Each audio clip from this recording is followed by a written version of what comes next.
We should say that you were shot 10 days after 9/11 on September 21st, 2001. You told me on a Friday at 12:30.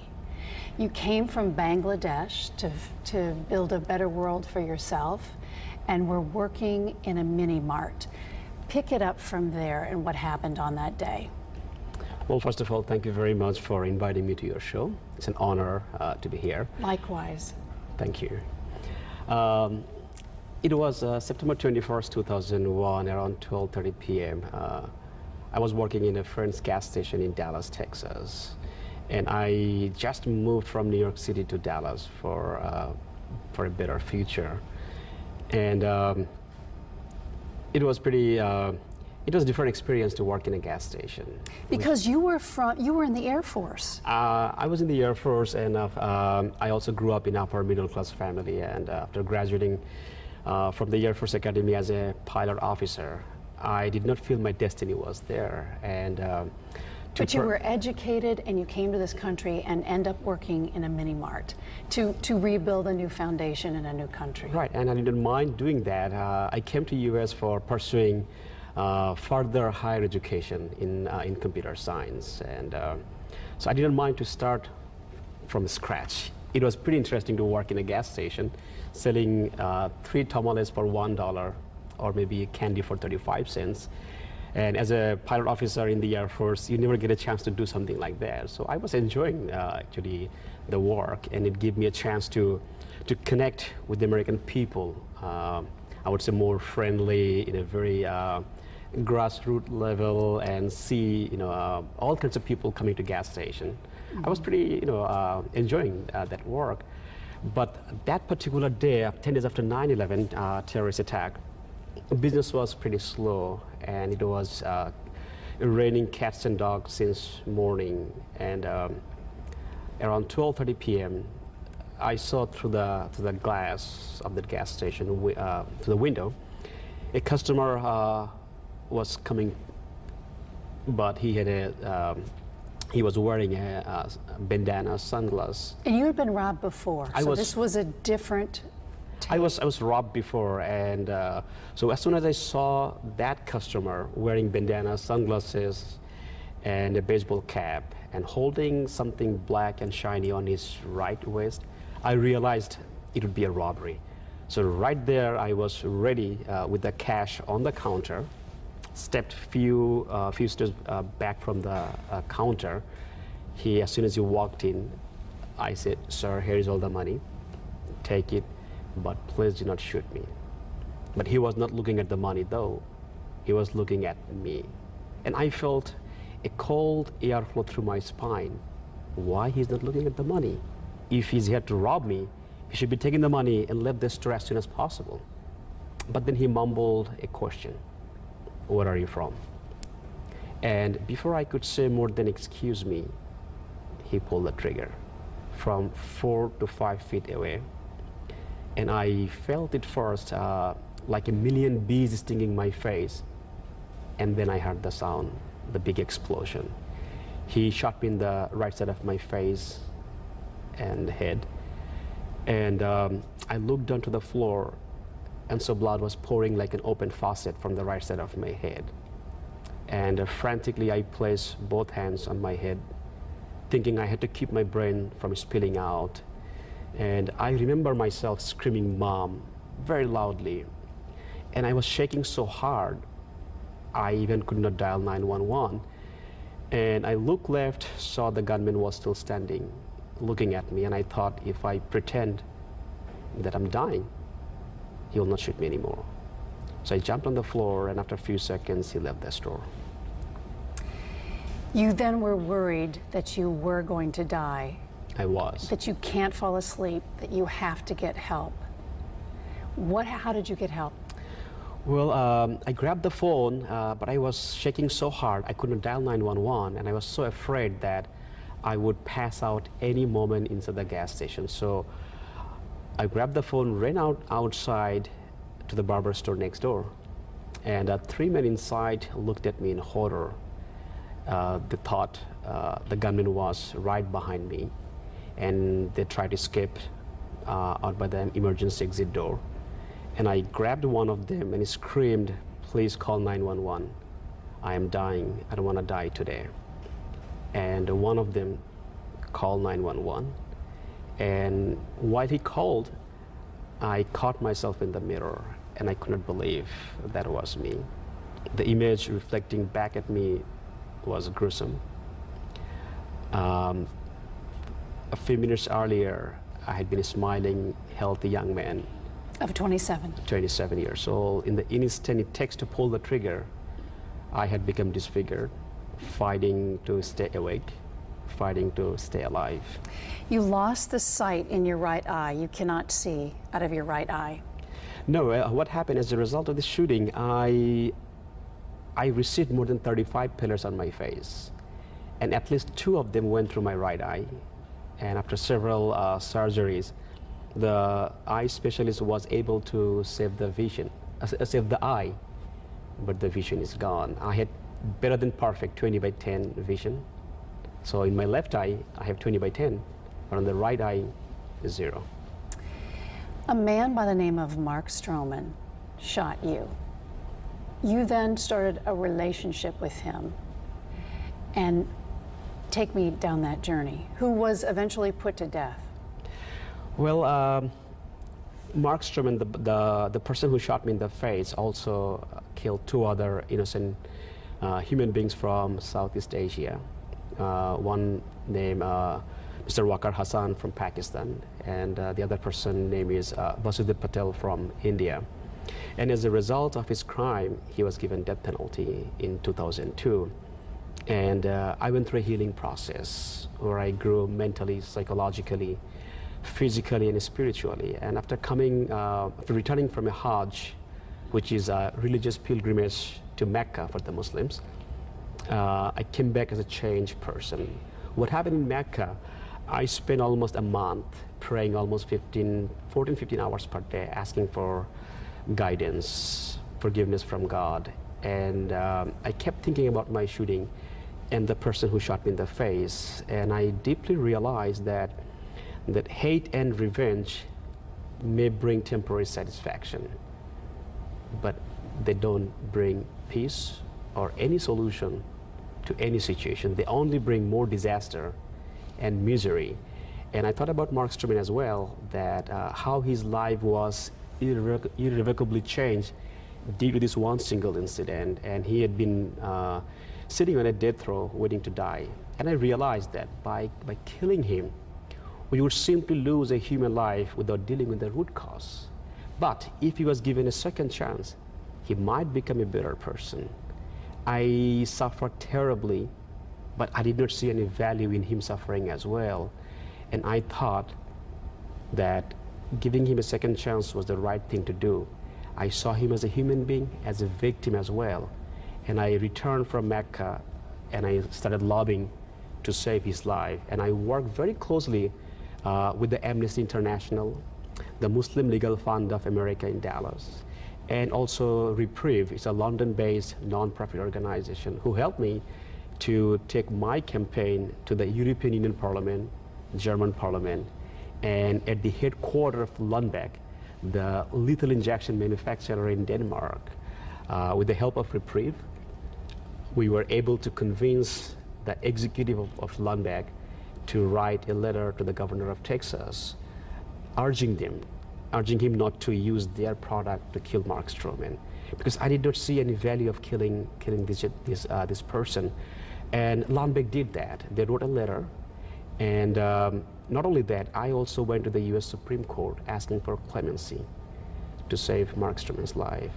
That's how, when he came to know about the campaign, that one of his victims is running an international campaign to save his life, he was stunned.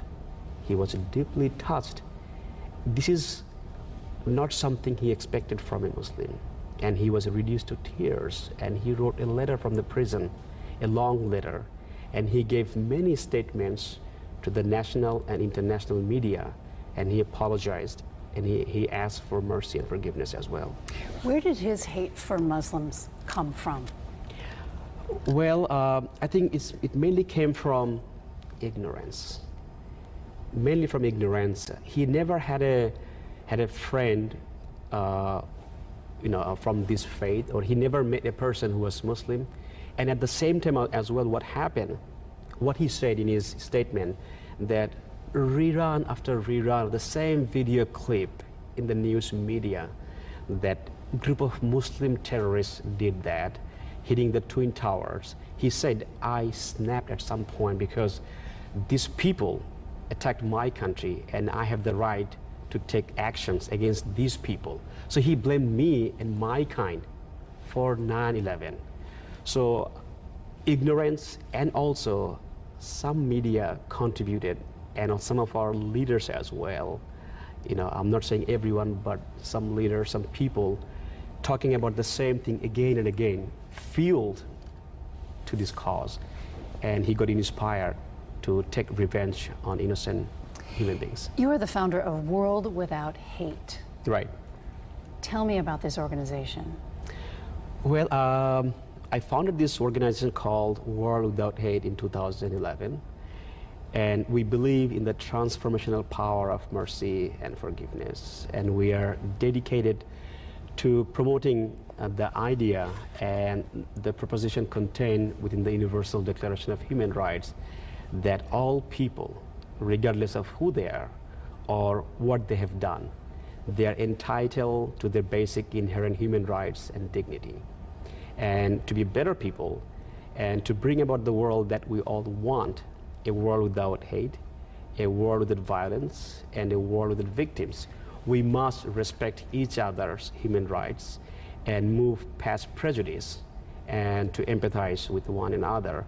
So I wanted to continue my work and also set a platform so that people like me, like-minded people, those who want to contribute their time, their energy, their financial support to make this world a better place for us and for our next generations, that would be a platform so that we all can work together. And that's why I founded this organization. Your life is chronicled in The True American, and just reading through this, a number of things happened to you. You had a girl you were going to marry back in Bangladesh. Then this happened to you. Right. You were shot. Your life plays out in this book. It is an amazing read. Given the facts and given what we're seeing in the world today, filled with much hate against Muslims, against all kinds of different people for silly reasons, your message now, more than ever, is important to hear. Do you feel that you have the platform that you need to do that? Well, absolutely, because what we are seeing here in the U.S. and all over the world, it only highlights the need for all people to come together and dedicate themselves toward a pursuit of better human behavior and better human relationships, because war and violence are not the solution. You cannot overcome hate by committing hate. You cannot overcome the injustice by doing injustice. You cannot overcome all the intolerance by spreading fear and ignorance. We need to work together to reunite ourselves, because words are powerful, prayers are powerful as well, but it is the actions that bring change. And whatever is happening in the world, it tells us that we need to come together, not only in our prayer, but also in our actions, so that it doesn't happen anymore, because we have to draw a line. When is enough is enough? How many more innocent human beings have to be a victim? Then we stand together and raise our voice, and we work together to make this world a better place. I think we have to say enough is enough now. Too much bloodshed has gone. Rais, when people find out that you are Muslim, do you feel the prejudice in the room? What do you feel on a day-to-day basis? And you talk all over the world now. What does one feel? And do you feel as if you need to keep explaining what your religion is all about? That it's not a religion of hate, as some people would say? Well, that's a very good question. There are some places where I feel challenged, where I feel that I have to prove that I'm a peace-loving person, where I have to prove that I'm not a threat to anyone, and which I don't feel bad because it's an opportunity for me to help change a human heart.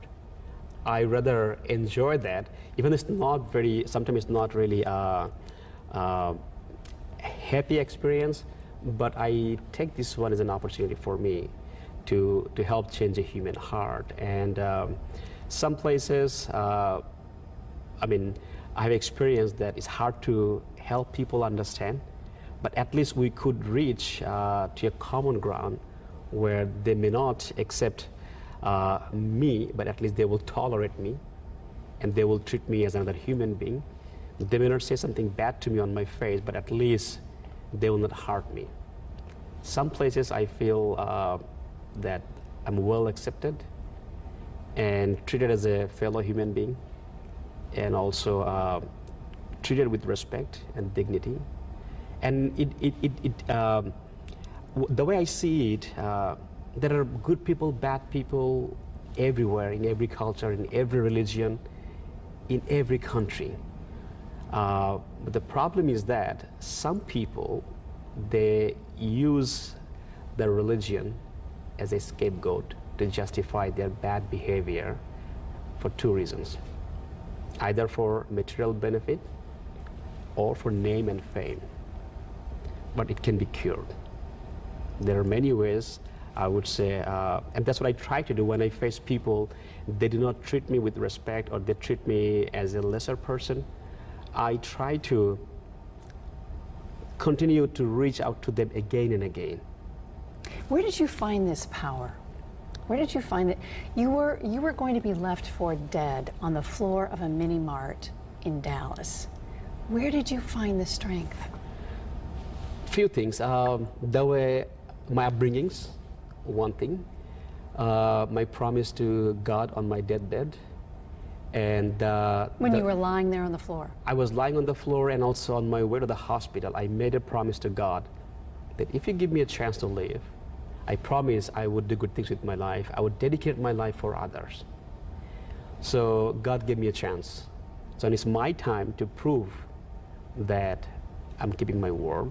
And also the way I was raised by my parents, they taught me always put yourself on other shoe. If I could do that, I will never ever do anything wrong to others.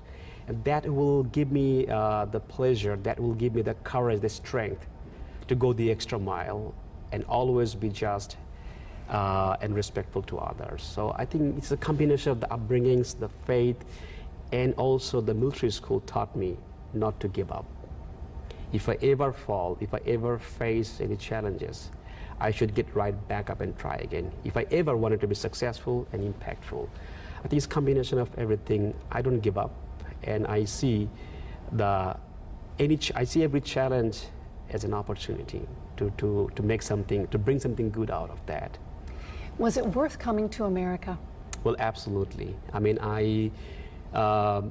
it was God's plan, first of all, and second thing, I would not do what I'm doing today if I would not come to America. This is a great country. There are lots of opportunity. There are lots of tools out there. And even though I saw the worst of the worst in this country as an immigrant, as a student, but this is a great country. I mean, whatever you want to be, you can be in this country. Whatever you would like to do, you can do it. There's no other country in the world that can offer such tools to be what you want to be and where you want to go. It was absolutely the right thing to do. I came to US and stayed after being shot in the face, because I always believed that no matter how long is the night, there is a morning. What would you say to the country right now that seems to be so divided in so many different ways? You were in Dallas on the night 5 police officers were shot dead. What is your message? How can you help? Well, right now, there's a lot of fear and misunderstanding going on in our country. And what we are facing, all the intolerance, all the hateful acts, writings, deeds, and speech, is happening because we're living in fear. And everywhere I go, I hear the same thing. People are frustrated, living in the fear of the other. And everybody wants change. And I tell people that this change starts within each of us. Take a moment to check where is your moral compass. Where your moral compass lies. Take a moment to soften your heart. Take a moment to change your tone a little bit friendlier. I tell people that take a moment to forgive someone who has hurt you in the past, and take a moment to raise your voice, stand up against all manifestations of hateful rhetoric, act, writings, deeds, and speech, no matter who is the victim or who is the victimizer. If it is wrong, if it is crime, it's wrong, it's a crime. Do not take any side. Condemn the acts of violence, not the person who did that. And I also tell people that reach out to family, loved ones, friends, and neighbors who are going through challenges instead of ignoring them, because by reaching out to them, we can save many innocent lives. President Barack Obama has reached out to you. How? Well, it was a great surprise. Me and my wife, Jessica, we visited the White House last March, and that time I left a copy of this book, The True American, for the President and the Vice President, with a lovely note. And I believe he read the book. That's my gut feelings. And so recently I received a letter from him, a thanking note, and he thanked me for doing this courageous work, even though I had the option to do something different, but I faced the hatred, and I changed the narrative through peace and forgiveness and mercy. It was fascinating and incredible, happy feelings that received a letter from the President.